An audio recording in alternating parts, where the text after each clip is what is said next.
विठ्ठल केशवा राम कृष्ण हरी विठ्ठल केशवा राम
कृष्ण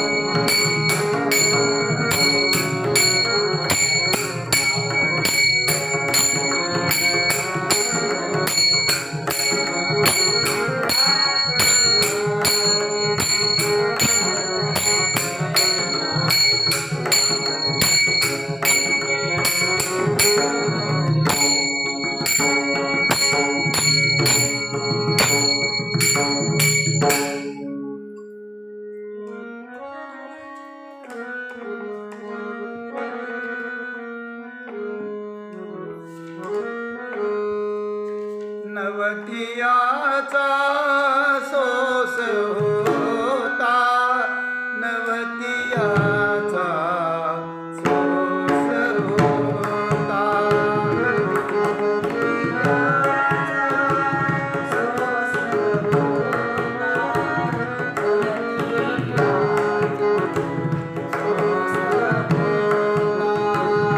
नवतिया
सेवक झालो, तुमच्या लागलो निज चरणा. ओ स्वामी तुकया देवा, यावरी न करावा आवेल. सहज लिळे उदकी वया, तुम्ही लक्षलिया निज सत्ते. अहो स्वामी तुकया देवा, यावरी न करावा आवेल.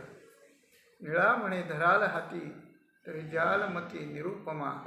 अहो स्वामी तुकया देवा, यावरी न करावा आवेल. नवतियाचा सोस होता, नवतियाचा सोस होता, झडो आता पदर. देखणे ते देखियले, आता भले साक्षीत्वे. देखणे ते देखियले, आता भले साक्षीत्वे.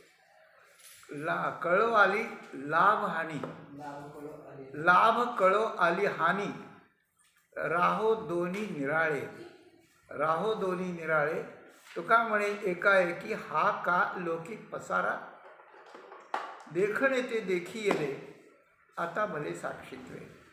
जगद्गुरू संतश्रेष्ठ श्री तुकाराम महाराजांच्या अभंगगाथेतील क्रमानं आलेला 915 क्रमांकाचा अभंग असून प्रस्तुत अभंगात तुकाराम महाराज आपल्या अनुभवाच्या, परमात्मानुभवाच्या, ब्रह्मानुभवाच्या, तत्वानुभवाच्या अनुभूतीच्या पार्श्वभूमीवरून किंबहुना उच्चासनावरून त्या ठिकाणी बोलत आहे.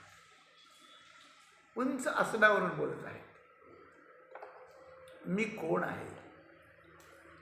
प्रत्येकाचा हा अभिनिवेश असतो की मी कोण आहे. मग तो मनुष्य आपलं अस्तित्व सांगताना आपल्या शरीराच्या संबंधानं, आपल्या कुळाच्या संबंधानं, आपल्या नात्याच्या संबंधानं, आपल्या जातीच्या संबंधानं, आपल्या गाव तालुका जिल्हा याच्या संबंधानं. परदेशात गेलं तर मी अमुक जात देवळाचं असं नाही म्हणता येत. मी भारतीय असं म्हणावं लागतं. परदेशात गेल्यावर मी भारतीय असं म्हणावं लागतं. भारतातल्याच इतर प्रांतात गेल्यावर मी महाराष्ट्रीय असं म्हणावं लागतं. इतर जिल्ह्यात गेल्यावर मी नगरचा असं म्हणावं लागतं. तालुक्यात म्हणल्यावर मग गावाचं नाव सांगावं लागतं. अशी गोष्ट आहे. नाव तेच सांगितलं जातं, वय तेच सांगितलं जातं, शिक्षण तेच सांगितलं जातं, पण स्थान जेवढ्या जेवढ्या व्यापक स्थान सापेक्ष आपलं स्थान असेल त्याप्रमाणे ते सांगावं लागतं. तुम्ही जर दुसऱ्या लोकात गेलात, इंद्रलोकात, चंद्रलोकात, महेंद्रलोकात कुठे जर गेलं तर तिथे म्हणून तुम्ही कुठून आलात तर म्हणून मृत्यू लोकातून आलो म्हणावं लागेल. आणि जर पाथर्डीत विचारलं तुम्ही कुठले तर म्हणले मृत्यू लोकातले. आपल्या अकलेचं दिवाळं निघेल ना, अशी गोष्ट आहे. हे का बोलतो मी आपल्याला, तर मनुष्य आपला परिचय विचारणाराच्या किंवा ऐकू इच्छिणाराच्या आणि देशकालाच्या सापेक्षत्वानं त्या ठिकाणी बोलत असतो. आणि तो बोलत असतो तर आपल्याला कशाला तरी धरून बोलत असतो. नावाला धरून बोलत असतो. माझं नाव अमुक आहे. जातीला धरून असतो. मी अमुक आहे, अमुक जातीचा आहे असं म्हणत असतो. पण मनुष्य खरा कसा असतो, कोण असतो, तर मनुष्याचं नाव बदलतं, मनुष्याचं रूप बदलतं, मनुष्याचं जात बदलते, मनुष्याचा देह बदलतो, मनुष्याचं स्थान बदलतं. आता महाराष्ट्रातून राहतो, नंतर गुजरातमध्ये राहायला गेला तर मग म्हणतो पूर्वी तिथं होतो, आता इथं, असं काहीतरी सांगावं लागतं. असं काही तुमच्याजवळ असं काही ॲड्रेस आहे का की तो तुमचा कधीच बदलणार नाही आहे? असं आपल्याजवळ नाही आहे. पण या बदलत्या जगातून आपल्याला न बदलत्या स्थानाकडे जायचं आहे. हा परमार्थाचा शिरस्ता आहे. न बदलणाऱ्या अवस्थेकडे जायचं आहे. तिथला आपला जो परिचय तो कायमचा परिचय असणार आहे. कायमचा परिचय असणार आहे. आणि तो कुणाला? दुसऱ्याला द्यायला दुसरं कुणीच नाही. आपलाच आपल्याला परिचय असावा लागतो. आणि तो आपल्याला नाही आहे. मी कोण आहे हे माणसाला कळतच नाही. अशी गोष्ट आहे. मी कोण आहे हे कळत नाही. आणि मी कोण आहे हे कळण्याचं साधन जर आपण करायला लागलो तर हळूहळू मी कोण नाही हे कळत जातं. परत बोलतो वाक्य, मी नेमका कोण आहे कायमचा हे आपल्याला कळत नाही, आणि मी कोण आहे हे कोण आहे मी करावा विचार म्हणे ज्ञानेश्वर निवृत्तीचा, असं असं म्हटलंय. त्याप्रमाणे मी कोण आहे हे कळवून घ्यायला लागल्यानंतर मीचं स्थान बदलत जातं. हे मी नाही, हे मी नाही, हे मी नाही असं त्या ठिकाणी म्हटलं जातं. हेच श्रुतीचं वचन आहे. श्रुती नेती नेती म्हणतं, हे नाही, ते नाही, ते नाही. ते आपल्याबद्दल आपण म्हणावं लागतं श्रुतीप्रमाणे की हे मी नाही, ते मी नाही. त्याला पंचकोशाचा निराश, 3 गुणाचा निराश, सगळा निराशच निराश आहे. जीवदशेचा निराश आहे शेवटी. तर परमात्मा स्वरूपाची प्राप्ती करून घेत असताना मी कोण आहे याबद्दलची आपल्याजवळ असलेली जी भ्रमिष्ठाची उत्तरं आहेत, भ्रामक उत्तरं आहेत, ती उत्तरं फेल होत जातात आणि शेवटी मी कोण आहे हे त्या ठिकाणी सांगितलं जातं. आहे कोण मी हा करावा विचार म्हणे ज्ञानेश्वर निवृत्तीचा. मी कोण आहे शेवटी सांगितलं जातं. कुणाला सांगितलं जातं?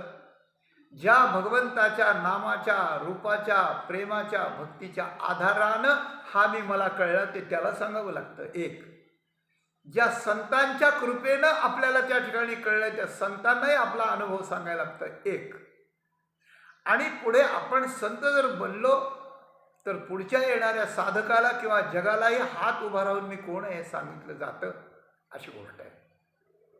अशा प्रकारचं जेव्हा सांगितलं जातं मी कोण आहे, त्यावेळेला मी कोण आहे असं जे वाटत होतं त्या सगळ्या अवस्थांचा निराश कशा कशाचा केला जातो आणि कशा पद्धतीनं केला जातो आणि मग माझा ओरिजिनल मी सिद्ध होतो, ही गोष्ट, ही प्रक्रिया तुकाराम महाराजांनी अभंगात सांगितली असं मला बोलायचं आहे. या अभंगात ही प्रक्रिया सांगितली. नवतियाचा सोस होता जडो आता पदर. आधी मला पाहिजे होतं काय, मला अमुक पाहिजे, मला चमूक पाहिजे, मला चमूक पाहिजे. पहिल्यांदा मला वाटलं मला खेळणी पाहिजे, मला प्यायला दूध पाहिजे, मला खेळायला खेळणी पाहिजे, चेंडू पाहिजे, अमुक पाहिजे, लहानपणाचा छंद आहे. मग मला खाऊ आणायला पैसे पाहिजेत, दुसरी गोष्ट. तिसरी गोष्ट, अजून मला निरनिराळ्या प्रकारचं शिक्षण पाहिजे, मला कळलं पाहिजे, मला निरनिराळ्या प्रकारचे भोग पाहिजे, आता लग्न झालं पाहिजे, मला चांगली प्रतिष्ठा मान मिळाला पाहिजे, बंगला गाडी असली पाहिजे. पण हे जसं जसं वय वाढतं तसं तसं पूर्वीचं पाहिजे हे म्हणलं फेल होतं. गोळ्याचा डबा एखाद्याच्या हातात पाहिला की वाटायचं किती खाऊन किती नाही. आता गोळ्याच्या डब्याचं काय वाटेल सांगा, काही नाही वाटणार.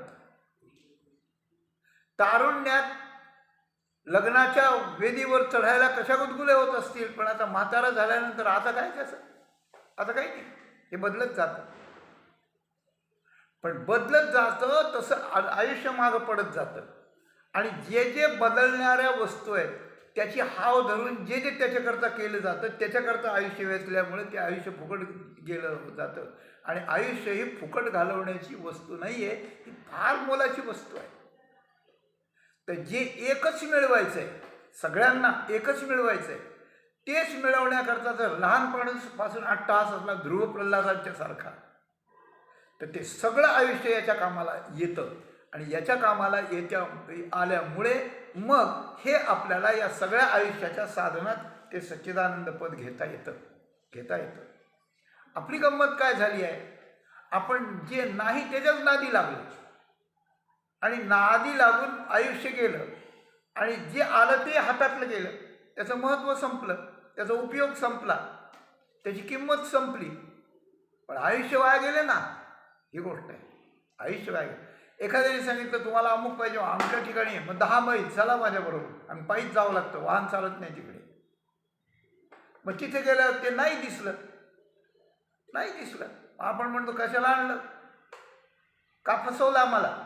मग तो म्हणतो कुठं फसवलंय, तुमचे काही पैसे घेतले का, नाही. तुमचं काही नुकसान नाही झालं, फायदा नाही झाला पण नुकसान नाही झालं. म्हणजे पैसा नाही दिला तुम्ही त्याच्याकरता. अरे पैसा नाही दिला, नुकसान नाही झालं, पण शरीराचे कष्ट 10-20 मैल चालण्याचे गेले, त्याचं काय. आणि वेळ गेला आमचा. 2 तास यायला, 2 तास जायला, अर्धा तास इथे थांबलो, दमलो म्हणून. 4.5 तास वाया गेले, शरीराचे कष्ट वाया गेले, आणि जे मिळायचे ते मिळायचे म्हणून मनाला आलेला शीण तो वेगळाच आहे. 1-4.5 तासाच्या कामाला 2 तास येणे, 2 तास आणि तिथे ते जर व्यर्थ गेलं तर आपण विचार करतो इतका मनाच्या विक्षिप्ततेचा हानी. त्याच्यानंतर 4.5 तास वेळ गेला आणि शरीराचे कष्ट, एनर्जी गेली. आपण आयुष्यात जन्मच्या जन्म फुकट घालवलेत. त्याचा शीण आपल्याला कुणाला सांगावं? कोणाला सांगावं? केला के गेवसावा शीण आपुला, असं भगवान म्हणाले. तर या प्रपंचाला धरून, प्रपंचाच्या वस्तूचा अभिलाष धरून, प्रपंचाचीच वस्तू असलेल्या देह याला सगळं मिळावं म्हणून याचाही अभिलाष धरून जे आयुष्यच गेलं, जे कष्ट गेले, जे पाप झालं, ते भोगायला पुढं आलं, ही हानी कशानं भरून येईल सांगा तुम्ही? म्हणून याला काय म्हणतं? एकच वाक्य तुकाराम महाराजांनी सांगितलं, नवतियाचा सोस होता. नवतियाचा, जे नाही त्याचा सोस होता. सोस म्हणजे काय? सोस म्हणजे हव्यास, सोस म्हणजे हावरेपणा. हे मला पाहिजेच, हे मला पाहिजेच. काही झालं तरी सरपंचाचं पद नाही गेलं पाहिजे, ते मलाच मिळालं पाहिजे. मग एक पॅनलमध्ये उभा राहिला, तिकडे खर्च केला, खर्च करून पडला किंवा निवडून आला, पण दुसरंच पॅनल जास्त निवडून आलं, आता याला सरपंच कोण करणार? मग त्यांना पैसे देऊन त्याच्यात शिरला. हे जे उपद्व्याप आहेत ते नवतियाचा सोस आहे. पैशासाठी, पदासाठी, कशासाठी, आणि शेवटपर्यंत आहे. पण हे नव्हतं आहे म्हणजे न असणारं आहे, हे नसणारं आहे, फुकट आहे, हे आधीच कळलं पाहिजे. मग त्याच्या मागेच माणूस लागत नाही, अशी गोष्ट आहे. एखादं कुत्रं राखण करीत असतं, ऐका, आणि कोणी आलं की त्याला भुंकतो. भुंकायला लागल्यानंतर त्याचं काम ते करतं, मालक त्याला भाकरी घालतो, आपलं काय चालतं. पण ज्याला भुंकतं ते माणूस पळून जातं, मग ते त्याच्या मागे लागतं वगैरे वगैरे. पण कुत्रं तिथे असताना एखादी भरधाव चालणारी एखादी कार आली आणि सटकन पुढे गेली. पुढे गेल्यानंतर ते काय करतं? आपलं काम म्हणून म्हणा, स्वभाव म्हणून म्हणा, मालकाची चाकरी म्हणून म्हणा, त्या कुत्र्याला काय वाटतं मला नाही माहिती, तुम्हाला माहिती असलं तर विचार करा, नका करू. पण ते कुत्रं जोरात तिच्या मागे लागतं, त्या गाडीच्या मागे लागतं. तो ड्रायव्हर जर जरा चाबरा असला तर तो काय करतो? वेग कमी करतो, त्याला जवळ येऊ देतो. मग पुन्हा सटकन ॲक्सिलेटर दाबतो की पुन्हा थोडं लांब जातं, मग ते अजून लांब जातं, मग ते अजून पळतं. त्याला वाटतं आता गाठली गाडी, आता गाठली. एकदम सटकने निघून गेली 100-150च्या वेगाने तर त्याला काही चालत नाही. पण हळूहळू असं त्याने घुलवलं तर ते तिच्या मागे लागतं, आणि मागे लागून बराच वेळ जाऊन याची छाती फुटायची येते. त्यावेळेस ती गाडी सटकन पुढे निघून जाते, आणि मग ते माघारी हळूहळू हळूहळू येतं. कसं येत असेल त्याला माहिती. गाडीच्या मागे गाडीवाल्याने घुलकावणी देत देत नेल्यानंतर गाडीच्या मागे जीव तोडून पळणाऱ्या कुत्र्याची जी दशा, ती दशा प्रापंचिक माणसाच्या, प्रापंचिक विषयांच्या मागे पळण्याची दशा आहे. आणि पुरं जीवन असं आहे. हे तर सर्वोच्च मनुष्याचं जीवन मी आपल्याला सांगतोय. बाकीच्या जीवनाला तर काही रयाच नाही, काही चवच नाही, काही नाही. चव गेली सगळी, आणि मनुष्य जीवनाची चव अशी गेली. किती धावपळ करतात लोक. एकदा मुंबईला रेल्वे स्टेशनवर यावरून त्या दादऱ्यावर आम्ही जात होतो.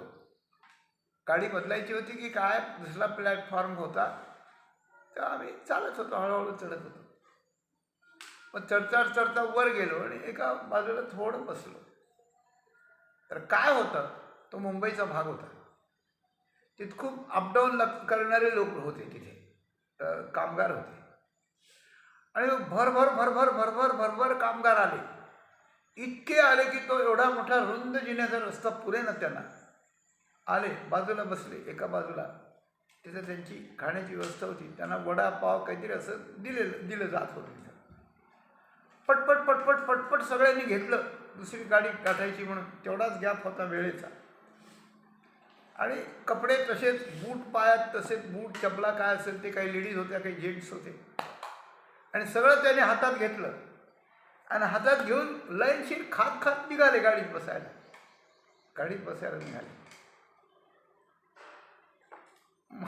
माझ्या बरोबरचा माणूस होता, तो म्हणला मला वाटलं मुंबईला फारच मजा असेल, पण काय मजा, इथं जीवावर मजा भेटली. म्हणलं इथं खायला सवड नाही, रस्त्याने खात चाललेत. म्हणून काय करावं,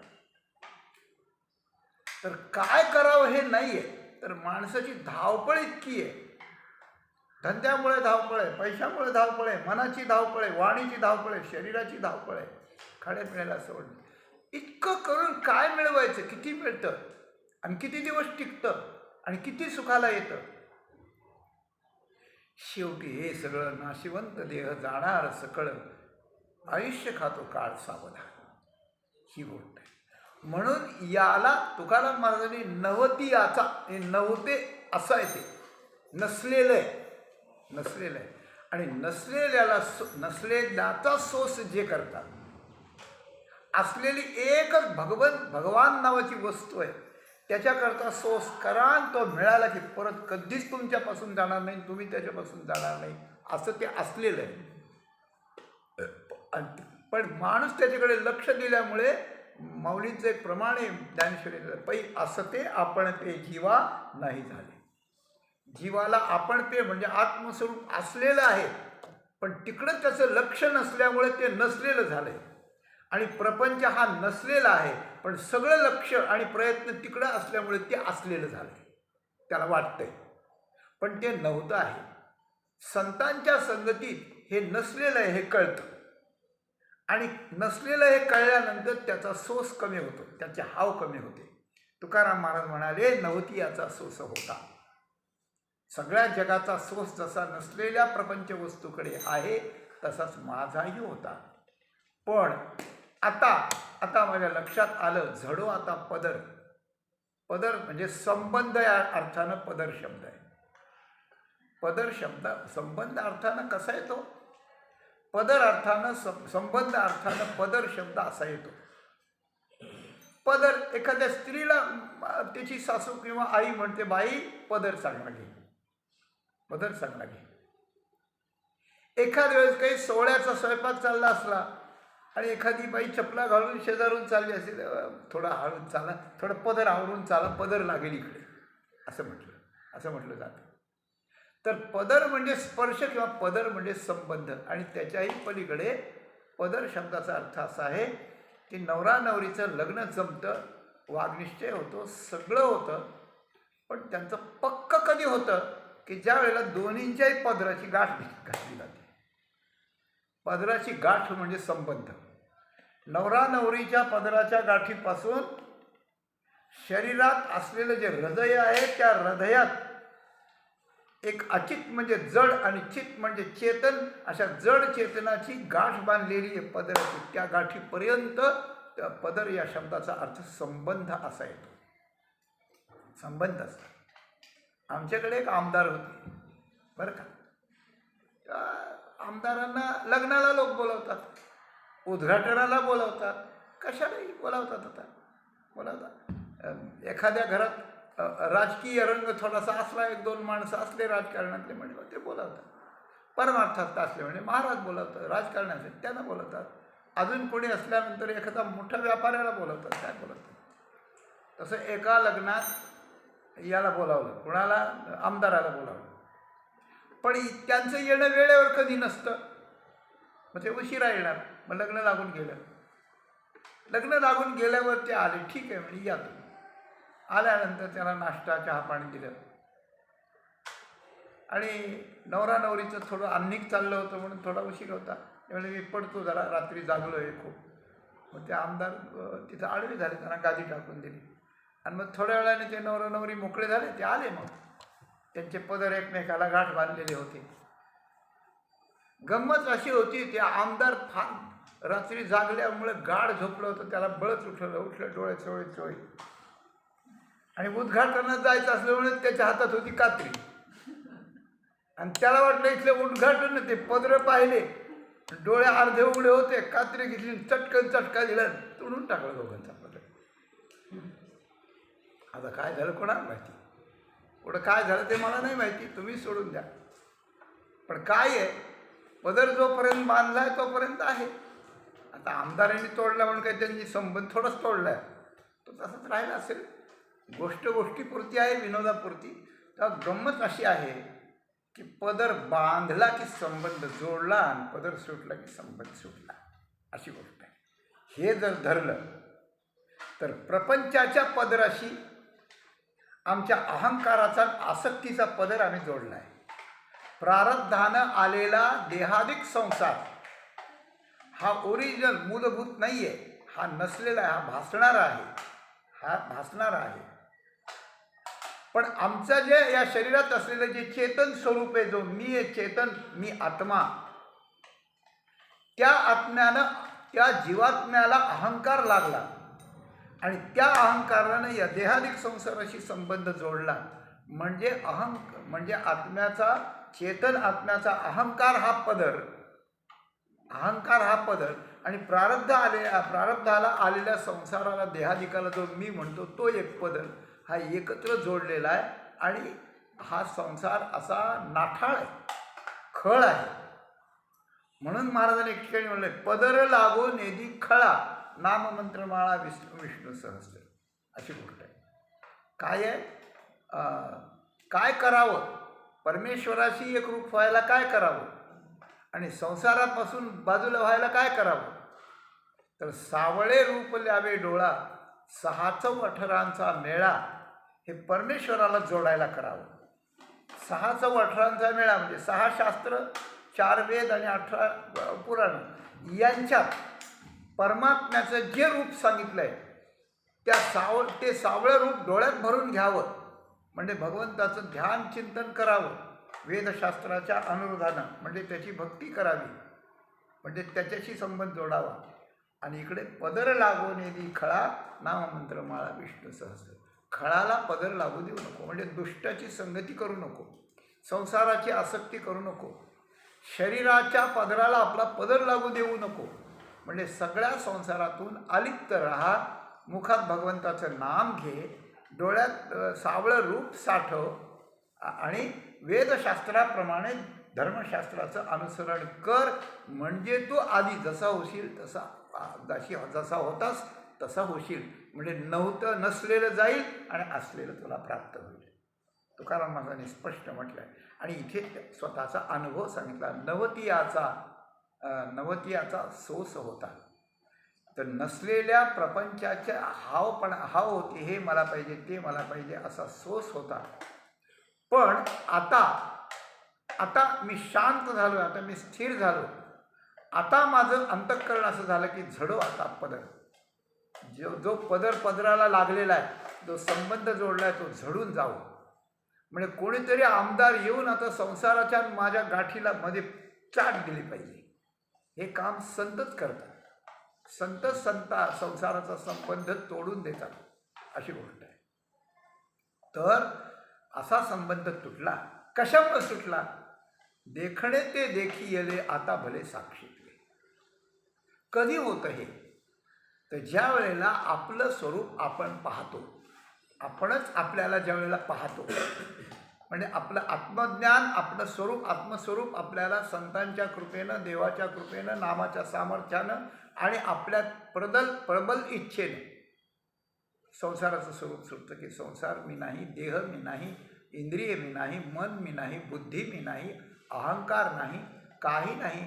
त्या अहंकाराला चेतना देणारा जो आत्म्याचं प्रतिबिंब, ज्याला चिदाभास म्हणतात, तो मी आहे. पण तोही मी पूर्ण नाही, तर मी प्रतिबिंब रूप आहे. म्हणून या संसाराचा छंद सोडून तो चिदाभास चैतन्याचं प्रतिबिंब आपल्या पूर्ण मूळ बिंबाला जेव्हा पाहायला लागतं, त्यावेळेला हे मी आहे, हे मी नाही, असा उकल होतो, असा निवाडा होतो. आणि त्याला म्हणतात देखणे ते देखी येले, आता भले साक्षीतले. जे पाहावं ते मी पाहिलं. काय पाहिलं? तर माझं आत्मस्वरूप पाहिलं. याचा अर्थ आपण इतकंच करायचं की आपल्याला आत्मस्वरूप पाहायचं आहे, आपल्याला जगात रमायचं नाही. आणि आत्मस्वरूप पाहण्याकरताच साधन करायचे संतांनी सांगितलेलं. हे जे श्रवण करायचं आपल्याला रोज 1 तास, ते आपलं आत्मस्वरूप आपण पाहायला श्रवण करायचं. कारण ते हरवलं आहे आपलं. ते हरवलेलं आपलं स्वरूप आपल्याला दिसावं त्याच्याकरता काय करावं, ते संता ते पाहता घेऊसावे, संत ते आपल्याला दाखवतील. म्हणून वानावे ऐकावे तेची सदा, संतच ऐकावेत, संतच वर्णन करावेत आपण, म्हणून हे ऐकायचं आहे, दुसरं काही नाही. आपलं स्वरूप आपल्याला कळायचं का, तर ते त्यांना कळलेलं आहे. देखणे ते देखील, जे पाहणं आहे, जे पाहण्यासारखं आहे, जे पाहिलं पाहिजे असं आहे, जे पाहिल्यानं आपल्याला योग्य सगळं दिसणार आहे, आणि जे आपलं स्वरूप आहे ते मी आता पाहिलेलं आहे. म्हणजे आत्मज्ञान ब्रह्मज्ञान मला पूर्ण झालं आहे असं तुकाराम महाराजांना सांगायचं आहे. म्हणजे या जीवनात येऊन नामभक्ती केली, संतांची सेवा केली, अहंकार सोडला, म्हणजे हे रूप, या रूपापर्यंत मनुष्याला जाता येतं हे तुकाराम महाराजांना सांगायचं आहे. देखणे ते देखील.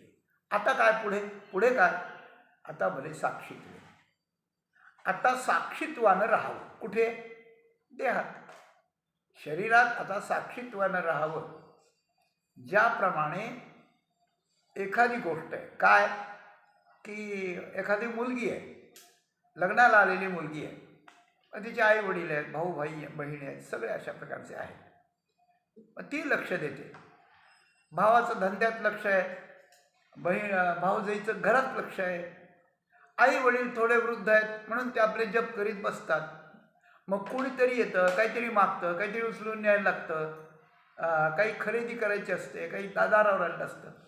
याला ती सगळी मुलगीच बघते, पुढं होऊन त्या ठिकाणी बघते. हे असं करायचं, ते तसं करायचं, हे परवडत नाही, हे आम्हाला नको, हे अजून आणा, काय जे असेल ते व्यवहार मुलगी बघते. भाऊ ऑफिसच्या कामात, भाऊजाई घरच्या कामात, आई वडील जप करीत बसलेले त्यांच्या रूममध्ये, आणि मुलगी सगळं करते. आता आपले आई वडील, आपले भाऊ, आपली भाऊजाई आपलं घर म्हणूनच करते ना. मग पुढे ते उपवर होते. उपवर झाल्यानंतर मग तिचं लग्न होतं. मग लग्न झाल्यावर सासरी जाते. सासरी गेल्यानंतर तिचं लवकर येणं होत नाही. समजा येती जाती होते, नंतर लवकर येणं होत नाही, मग बऱ्याच दिवसांनी येते.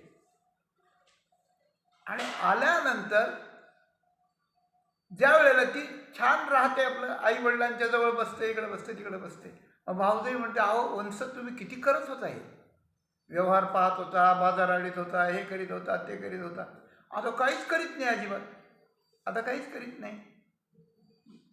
त्यावेळेला तिनं काय म्हणावं, तिनं म्हणावं की त्या आधी मी जेव्हा करीत होते तेव्हा हे माझं घर समजत होतं, माझं घर मला वाटत होतं, आणि मी कन्या होते. आता मला तुम्ही तिकडं दिलं, आता मी त्यांची झाले ना, आता त्यांची झाले,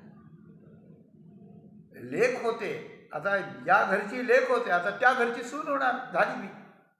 आता मला इथे इंटरेस्ट घेऊन काय करायचं, आता तुमची तुम्ही बघायचं, हे सगळं तुमची तुम्ही बघायचं.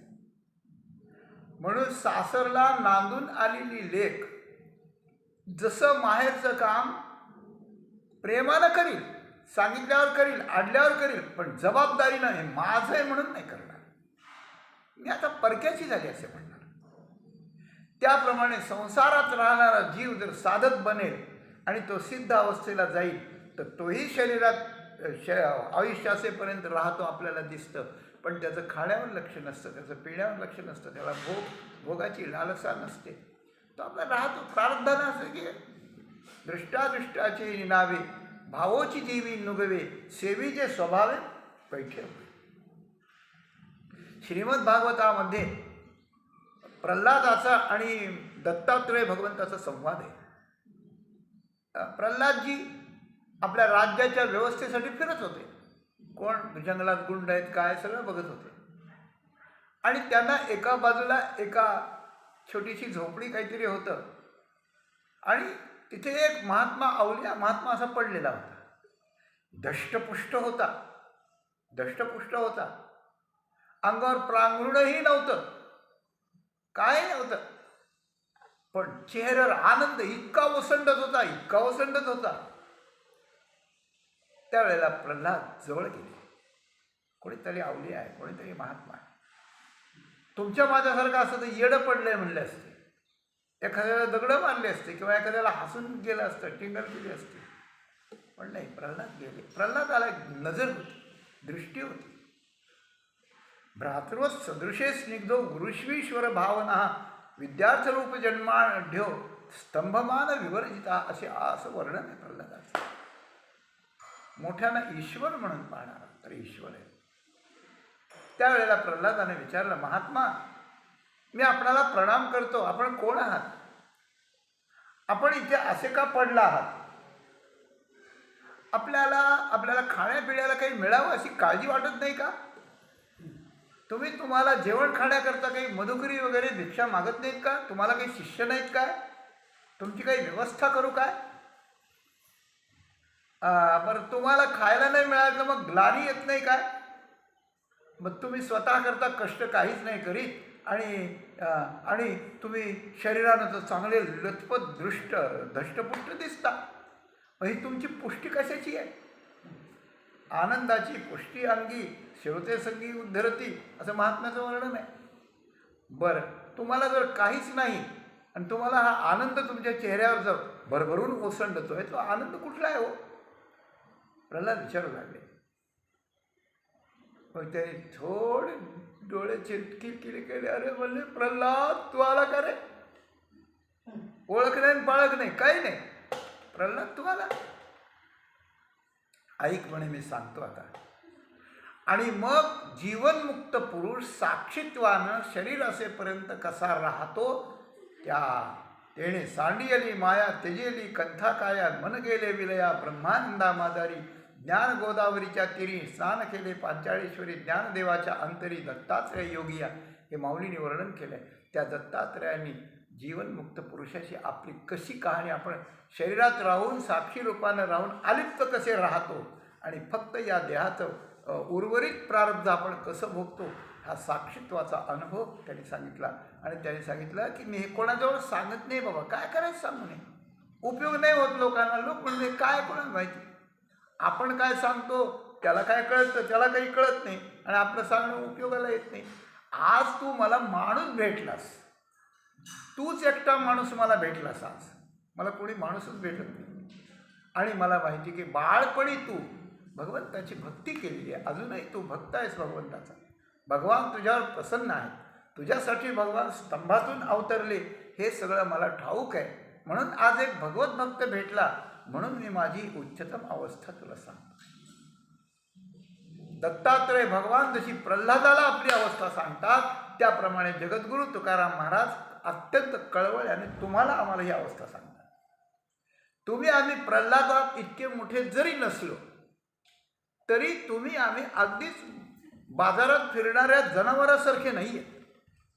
आपल्याला तुकाराम महाराजांचे शब्द ऐकावेत ही थोडीशी लालसा आहे.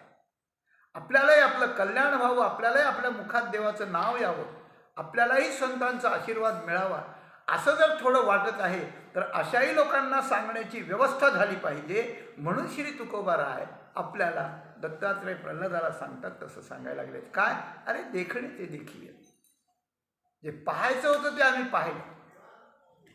लोक नुसतं वेरूळची लेणी पाहून आलो, इकडं पाहून आलो, तिकडं पाहून आलो, टूर करून आलो, इकडे गेलो, तीर्थयात्रेला गेलो, थोडं पुण्य तरी मिळेल. पण नुसतं निसर्ग सौंदर्य बघायला गेलं, फक्त तेवढ्यापुरतं मनोरंजन होतं, दुसरं काय मिळतं.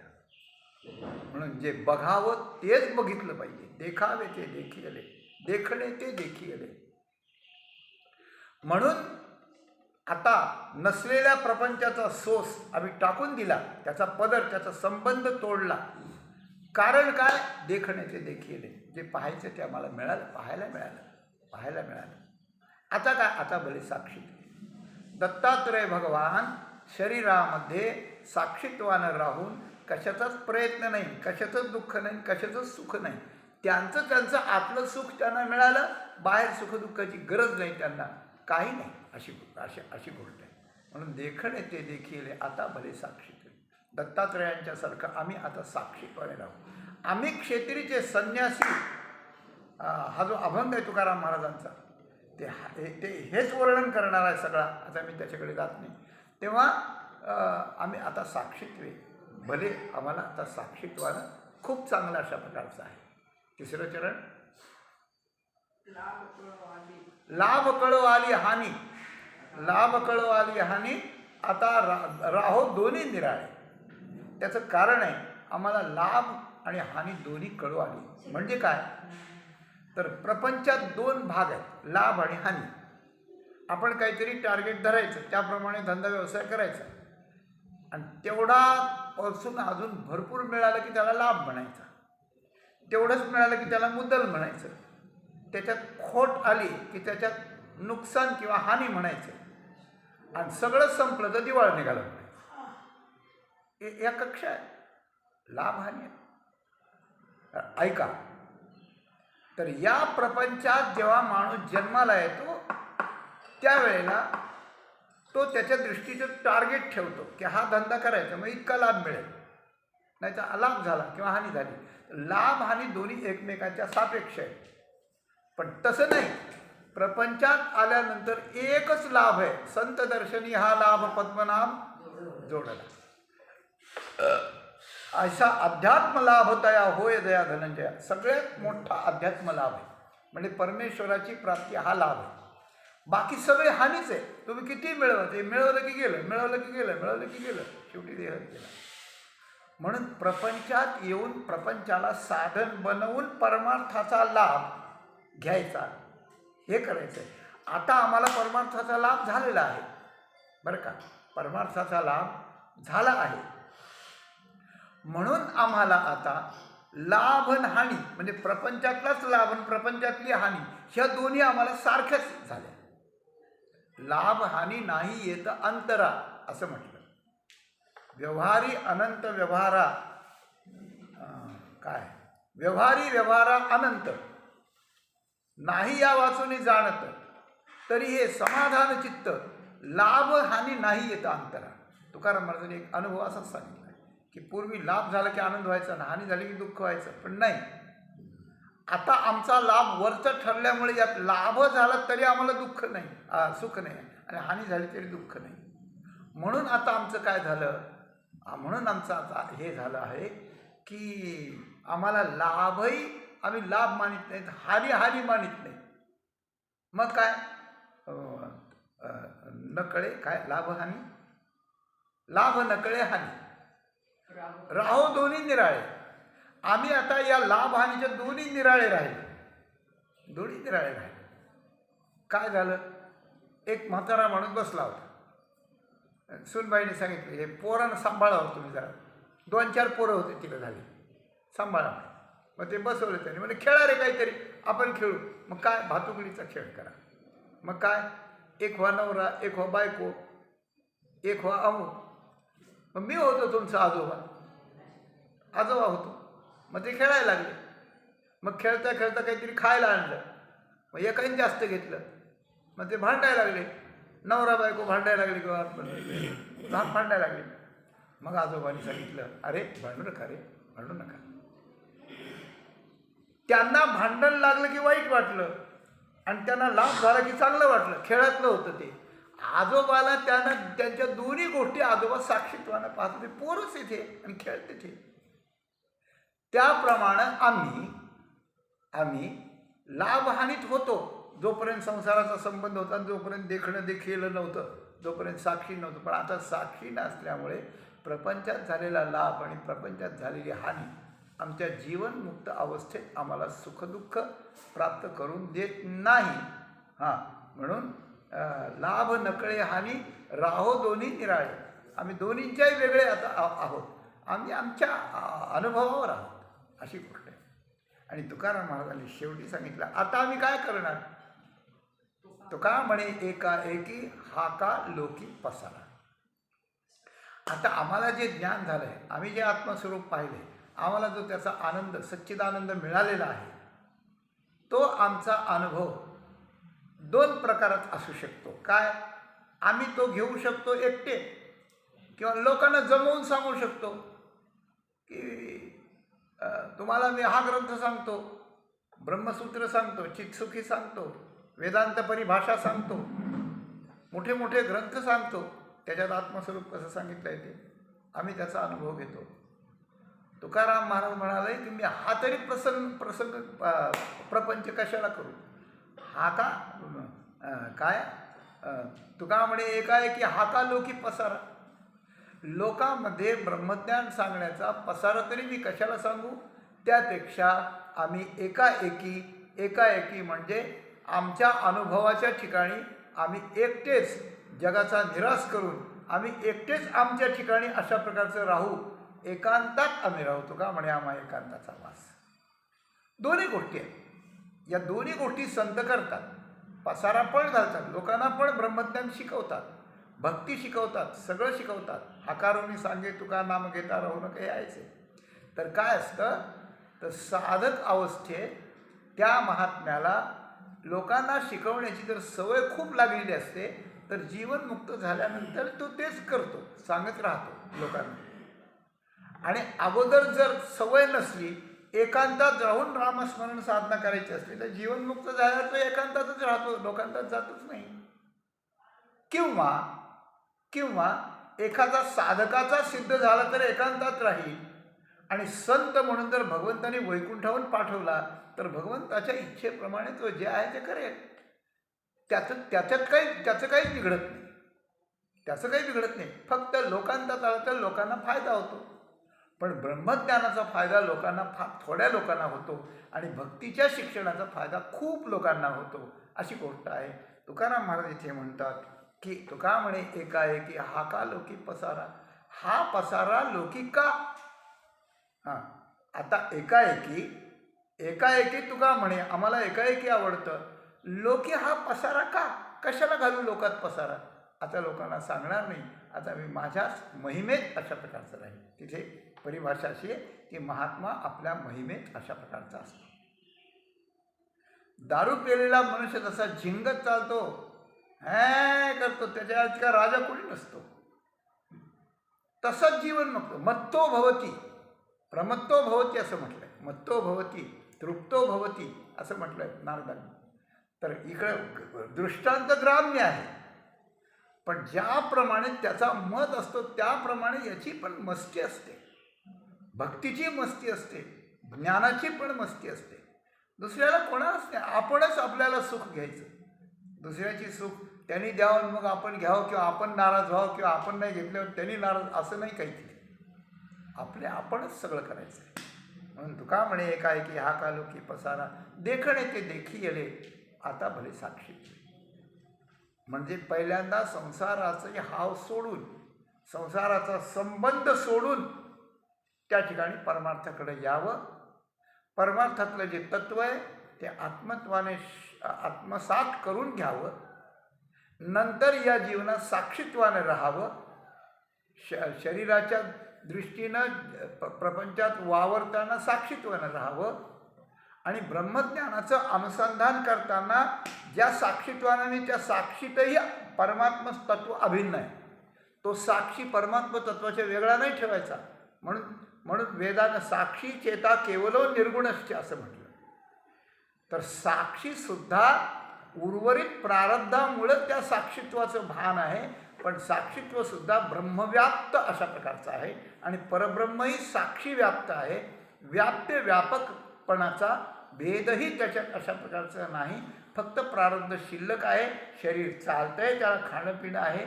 म्हणून प्रपंचाकडे पाहताना साक्षीत्वे भले असं म्हटलं. पण एकाएकी म्हणण्यामध्ये साक्षीत्वसुद्धा अशा प्रकारचं नाही. ते साक्षीत्वही परब्रह्मानुभूती व्याप्त अशा प्रकारचं आहे. असा साधकाने विचार करावा, असा तुकाराम महाराजांचा उद्देश यात आहे. तर पहिल्या चरणात संसाराचा संबंध तोडणे, नंतर देखील ते देखलं आता साक्षीत्वानं राहणं, तिसऱ्या याच्यात लाभाने मनाला न आणणं, आणि चौथ्या याच्यात एकाएकी परब्रह्माशी एक तिये ब्रह्मी ऐक्यपणे ब्रह्मची होऊनी असणे ते क्रमेची ते करुणी तेणे पाविले गा. असं परब्रह्माच्या ठिकाणी परब्रह्म होऊन आपण त्या ठिकाणी राहावं. हे सगळ्या मनुष्य जीवनाचं आदि कर्तव्य आणि अंती कर्तव्य अशा प्रकारचं आहे. या अवस्थेवर जाण्याकरताच सगळं करायचं आहे. त्याकरता तुकाराम महाराज, ज्ञानेश्वर माऊली आपल्याला आदर्श आहेत. त्यांचे मोठे मोठे ग्रंथ आदर्श आहेत. त्यांच्या मागे वेदशास्त्र प्रमाण ऋषीमुनी आदर्श आहेत. आणि सगळ्यांना घेऊन चालणारा परमात्मा आदर्श आहे. परमात्म्याची भक्ती संतांची सेवा, संतांच्या मार्गदर्शन उपदेश आणि त्याप्रमाणे अशी वृत्ती बनवून साक्षीत्वाची किंवा एकाएकी वृत्ती प्राप्त करून आपली जीवनयात्रा सफल करावी, हा श्री तुकोबारायांचा संदेश आपल्या चरणी समर्पण करून झालेली सेवा सद्गुरू माऊलींच्या चरणी समर्पण करून इथेच आपल्या वाणीला आपण पूर्ण विराम देऊ. धन्यवाद.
भले साक्षी